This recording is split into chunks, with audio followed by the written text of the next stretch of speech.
Hello! In this video, we will show you how to prepare a great café au lait with your Nescafé Dolce Gusto Mini-Me. Adjust the drip tray to the low position. Place your cup. On this capsule, we recommend selecting 6 bars with the selection slider, or adjust it to your preferred cup size. Lift the locking handle.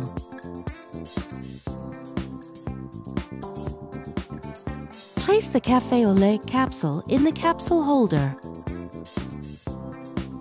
Push down the locking handle. Move the lever to the hot position.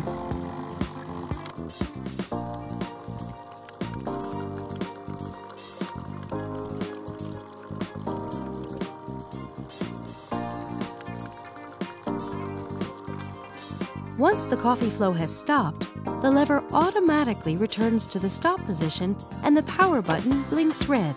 Don't lift the locking handle until the power button turns green.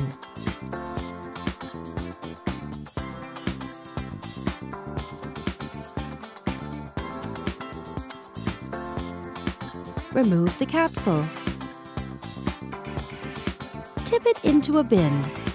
Reinsert the capsule holder. And that's it! Enjoy your balanced and round café au lait. With Nescafé Dolce Gusto, you can enjoy a wide range of delicious coffees, teas, and hot chocolates.